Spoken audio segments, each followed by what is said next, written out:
ပြီးတော့လုံးဝ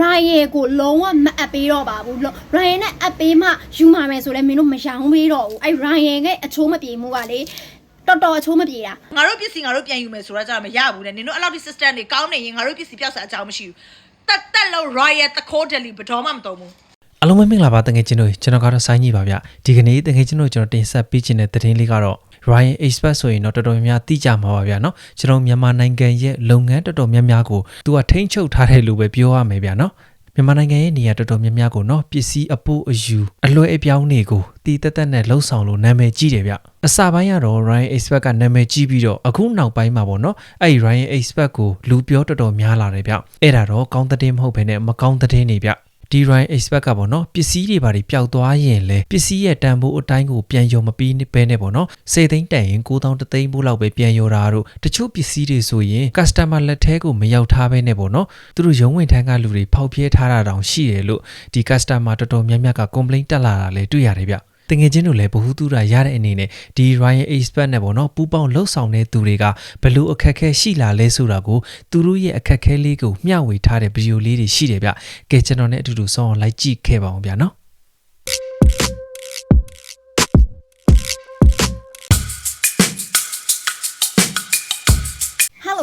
ကဲကိုယ့်ရဲ့ဒေတို့မင်းပြောစရာရှိလို့မင်းဒီနေ့ကနေစပြီးတော့လုံးဝ Ryan ကိုလုံးဝမအပ်ပေးတော့ပါဘူး Ryan နဲ့အပ်ပေးမှယူမှာမယ်ဆိုလဲမင်းတို့မရောင်းပေးတော့ဘူးအဲ့ Ryan ရဲ့အချိုးမပြေမှုကလေတော်အချိုးမပြေတာမင်းပြောပြမယ်မင်းတို့ online shop ဆိုတဲ့သဘောတဘာဝ Delhi အဲ့ရင် Delhi ကမင်းတို့ရှိမှ pick up လာကောက်ကတယ်ပစ္စည်းလာယူရတယ်သူတို့ရုံကိုသွားအပ်ကြတယ်ထုံးစံထုံးရိုးမရှိဘူးမင်းတို့အဲ့ဒါ ninja တွေအဲ့ဒါ Weibo တွေအဲ့ဒါ B တွေအဲ့ဒါအများကြီးနဲ့အပ်ဘူးတဲ့Delhi နော်မျိုးရင်း Delhi တွေလည်းအပ်ဘူးတဲ့အကောင်လုံးအိမ်ဆိုင်နိုင်ရရောက်နော်အိမ်နိုင်ရရောက်လာပြီးတော့ပစ္စည်းလာယူရတာသူတို့ရဲ့ Delhi လုံးနေတဲ့တဘာဝလေအဲ့ဒါ Ryan ကအခုနောက်ပိုင်းကျတော့ပစ္စည်းလာမကောက်တော့ဘူးတဲ့နော်ပစ္စည်းမကောက်ပေးပါဘူးတဲ့နော်အဲ့နဲ့ရုံးလာအမှရမယ်တဲ့အော်အေးဟုတ်ပြီအဲ့ဆိုနဲ့ customer တွေပြော customer တွေကအမကြီးလောက်ပါ Ryan နဲ့ပဲအပ်ပေးပါ Ryan နဲ့အပ်ပေးပါဆိုတော့ customer တွေအလိုလိုက်ပြီး Ryan ရုံးကိုသွားအပ်တယ်ရုံးတီကိုနော်ကိုတိုင်အပင်ပန်းခံပြီးအပ်တာဟိုတခြားကိုမျိုးအနေအထိုင်ဒလီတွေနဲ့အောင်မထည့်ပေးကိုတိုင်ရုံးကိုသွားပြီးသွားအပ်တာဒါပေမဲ့လေသူတို့ရှိမှာသွားပြီးအလကားတောင်းစားနေတဲ့တခုမှမပါဘူးเนาะသွားတောင်းစားနေရလဲမဟုတ်ပစ္စည်းတော့သူတို့ဒလီစားပြီးသွားအပ်တာစကားပြောရင်လဲမောင်းမမာရင်နဲ့ပို့သမျှရုံအကောင်လုံးအိုက်တိုင်းပဲပို့ဘူးတာလေလှိုင်းသားရရုံလဲပို့ဘူးလေမြောက်ကလာရုံကျုပ်ဆိုလားအဲ့ဒါလဲပို့ဘူးတဲ့ဝေဒနာရုံလဲပို့ဘူးအကောင်လုံး customer တွေပြောရမယ်ဟိုဟာတွေဟိုဒလီလက်ခံတဲ့သူတွေရဲ့မျက်နှာတွေကလေဟိုချေမိုးဂရေစိုးပြီးတော့လေဟောက်ဟန်းနေတာဒီနေ့ဆိုလဲလှိုင်းသားရုံသွားအပ်တာဘာပြောရဲအောင်မလဲလိပ်စာမပြေဆုံးလို့လေမရဘူးလေမအပ်နေပြန်ယူသွားတဲ့ဟိုပြောတာမှလေဟိုမရိုင်းတာနော်သူတို့ရှိသွားပြီးလက်ကားတောင်းတဲ့ပုံစံမျိုးနဲ့ဒီလိုမျိုးကြီးအစင်မပြေနေတဲ့ဥစ္စာကိုတော့မမင်းတို့တော့ Ryan နဲ့လုံးဝမအပ်ပေးတော့ပါဘူးပစ္စည်းလက်လာမကောက်တဲ့ပြင်သွားပြီးရုံးလဲသွားရတဲ့ဥစ္စာကိုခရနဲ့ဟဲ့ယူပါဟဲ့ကျမတို့ရှစ်ကြီးခိုးပြီးတောင်းမှန်ပြီးတော့အပ်မှာလားအဲ့လောက်ထိတော့လေကျမတို့ဟိုကမဖြစ်ဘူးသူကဒလီဘလောက်ပဲကြီးနေပါစေလေနော်အစင်မပြေတဲ့ဖြစ်တာအတွက်ကြောင့်မင်းတို့ Ryan နဲ့ဒီနေ့ဒီချိန်ကနေစပြီးတော့လုံးဝမအပ်တော့ပါဒါမင်းတစ်ခါလေးပြောမင်းပထမတစ်ခါလဲရှင်းရောပဲနော်ပြန်တောင်းဆိုလို့မင်း short ပေးလိုက်တယ်ဒါပေမဲ့ဒီတစ်ခါအရန်လွန်တော့နေဟိုရုံးတိသွားပြီးတော့သွားပို့တာတော့မှဟိုသူရှိအလကားတော့တောင်းတဲ့ပုံစံမျက်နှာချိုးတွေနဲ့အော်ဟစ်ပြီးတော့ဟိုဘယ်လိုခေါ်မလို့ customer service ပေးနေပြီးတော့ဟိုဆဲဆိုနေတဲ့ပုံစံမရှိတာပဲတခုရအော်ဟစ်ပြီးတော့လိပ်စာမပြေဆုံးရင်လာမအပ်နဲ့တို့ဘာတို့ညာတို့အဲ့လိုပုံစံမျိုးကြီးတွေဖြစ်တယ်အစင်မပြေပါဟိုဗာလဲလိပ်စာမပြေဆုံးရင်လည်းမရဘူးတဲ့ဘာဖြစ်တယ်ညာပဲပြန်ယူသွားဆိုတဲ့ပုံစံမျိုးနဲ့အဲ့မလို့ဒီနေ့ဒီချိန်နေစပြီးတော့လုံးဝ Ryan နဲ့လုံးဝမအပ်တော့ပါမင်းတို့အရင်ဝတ်ချင်ရတယ်ဆိုရင်အရင်ဝတ်ချင်ရတဲ့မျိုးတွေကိုမင်းတို့အပ်တဲ့ဒလီတွေနဲ့အပ်ပေးမယ်အရင်ဝတ်ချင်များတဲ့မျိုးတွေဆိုရင် gate တင်ပေးပါမယ်เนาะမင်းဒီနေ့ဒီချိန်စပြီး Ryan နဲ့လုံးဝမအပ်တော့ပါဘူးရှင်ကဲဒီညမှာပြောတော့ရတော့เนาะ Ryan နဲ့လုံးဝအလုပ်တွဲမလုပ်တော့ဘူးတဲ့ဒါ Ryan ရဲ့ပြစ်ချက်တွေကိုလည်းပြောသွားသေးတယ်ဗ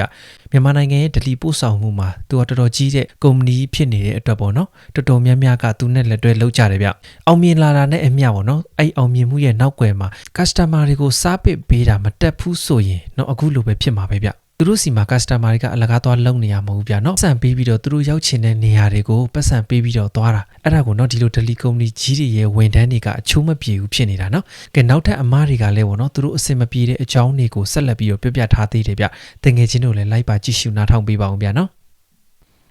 အခုလေဒီရဲ့ပေါ့Delhi နဲ့ပတ်သက်ပြီးပြောချင်တာဒီလားဒလီသုံးရင်လေဟိုတိခ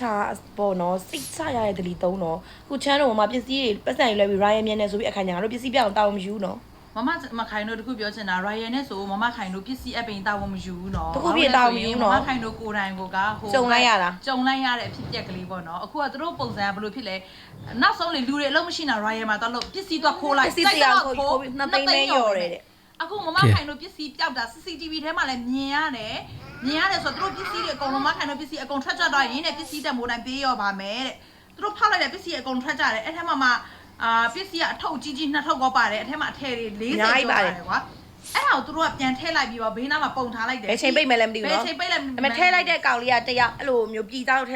ဲလာပိတ်တဲ့ကောင်လေးကတယောက်အဲ့ချိန်မှာကောင်လေးပိတ်တဲ့အချိန်မှာအထုပ်က2ထုပ်ပဲရှိရတယ်အဲ့ CCTV အထင်သားယူလေညင်းတာတော့ CCTV မြင်ရရနော်ပြီးဆိုမမတို့ပြီးသူတို့ပြောရင်သူတို့ပဲသွားဆက်တွေ့ရတယ်ကိုကလေဒါမန်လေးဆိုဟိုးဘက်မရဘူးလားထိသွားတယ် ဟို CCTV ကြည့်ချင်တာတော့ရုံးထိသွားရတယ် သူတို့ဘက်ကဆက်တွေ့လာတာလုံးဝမရှိတဲ့အတွက်ကြောင့်မမခိုင်တို့ကဒီလိုတင်တာမမခိုင်တို့အထက်က40ကျော်ပျောက်တယ်16သိန်းနီး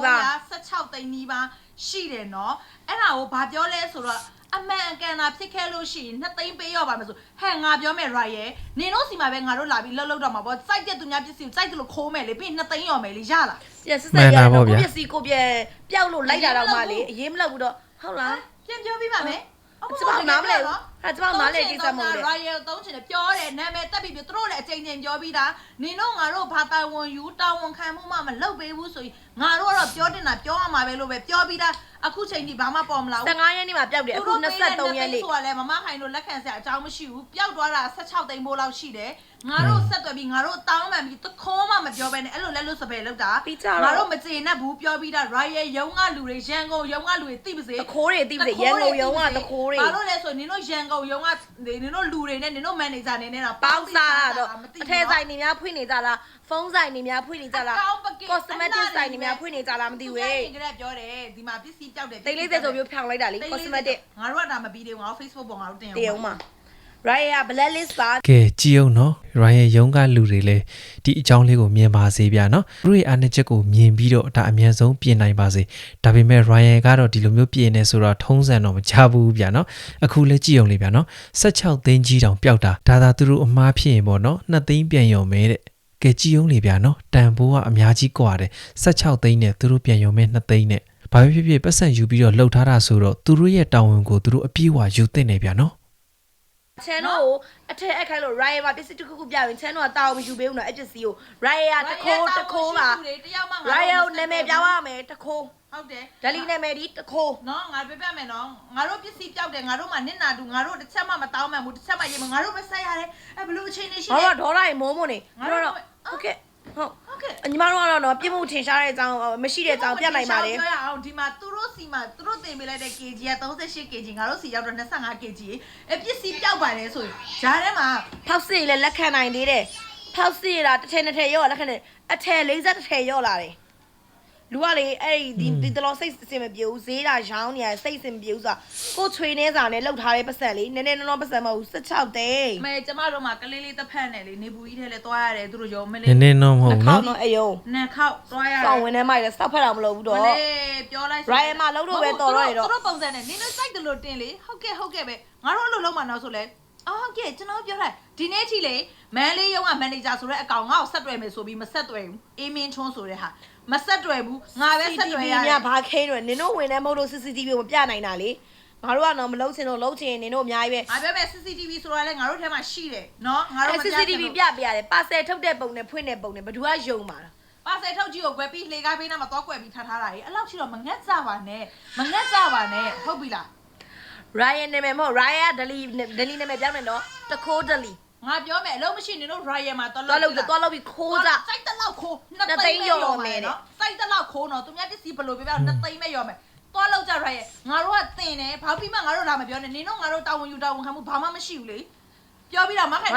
တတိထားကြနော် Ryan ကိုပို့ပေးအောင်ငါတို့ပို့ခိုင်းတော့ Ryan နဲ့အပစ္စည်းပြငါတို့တာဝန်မရှိဘူးငါတို့ခိုးတာမဟုတ် Ryan ခိုးတာဟုတ်တယ် Ryan မှာတခိုးပေါင်း16000အေးအဲ့လိုမျိုးဆိုရင်မလုပ်ပေးဘူးဆိုရင်လေကျမတို့ကဒီလိုလုပ်ရမယ်လို့ပြောတာလေလက်ခံနေတော့အလောက်ထိတခိုးတွေပေါ်နေမှသိုံမသိသူတို့ဟိုလူကြီးတွေကလည်းလေသူတို့အောက်ကလူတွေသူတို့လေကြည့်ပေးမယ်အခုချိန်နေငါတို့နင်တို့ဘာမှ အကြောင်းပြန်တာဖြစ်ငါတို့မှတစ်ဖက်ဖက်မောပြီးမှပစ္စည်း ဒေါ်လာကြီးထွက် နင်တို့ယုံကြည်စိတ်ချလို့ငါတို့အခကြေးငွေပေးပြီးတော့ငါတို့ကနင်တို့ ငါတို့ပဲပြတ်တာမဟုတ်နော်အဲ့ပို့လိုက်တဲ့လူက3 ငါတို့အခပို့လိုက်တဲ့လူတွေမှာ3ယောက်ပို့တာ3ယောက်လုံးပစ္စည်းပြောက်တယ်သူကပမာဏနဲ့လို့အနည်းဆုံးခိုးတယ်4တယ်5တယ်10တယ်ဒီလက်ခံတယ်အထက်40တောင်ခိုးတာကြီးဘာတောင်းဝန်ယူတောင်းဝန်ခံမှုမှမလုပ်ပေးဘူးစဉ်းစားကြည့်အောင်ဘာမှမလုပ်ဘူးအခုချိန်ကြီးလေကျမတို့မဆက်တွေ့ဘူးပြောလိုက်တော့ဗာလဲဖုန်းတွေတော့တတိဆက်လို့2သိန်းဝန်းကျင်လောက်တော့အမားတို့ပြန်ရောမှာနင်တို့တွေသူများပစ္စည်းတွေစိုက်တလောက်ကို2သိန်းဝန်းကျင်လောက်ပြန်ရောလေနင်တို့ငါတီးခံနေရကြားနေပြီသိလားရောမယ်လှုပ်ပေးမယ်ပျောက်တာ15သိန်း16သိန်းမို့လေနင်တို့ဗမာငါတို့တောင်းမှန်စားဖို့လေဘာပြောလဲဘာတာဝန်ယူတာမခံမှုရှိတယ်ဒီဟာကိုယုံကြည်လို့အဲ့ဒါပစ္စည်းပြောက်နေမှာတော့စဉ်းစားကြည့်လိုက်လေသူများပစ္စည်းလေးနဲ့ပစ္စည်းလေးနာမည်လေးမှားပေးမိရကြတော့ကျမတို့ return ပြန်ချင်တဲ့အဲ့ထုတ်ကိုကြတော့တပတ်တလားကြာမယ်တဲ့ငါတို့ပစ္စည်းငါတို့ပြန်ယူမယ်ဆိုတော့ကြတော့မရဘူးတဲ့နင်တို့အဲ့လောက်ဒီ system တွေကောင်းနေရင်ငါတို့ပစ္စည်းပြောက်စားအကြောင်းမရှိဘူး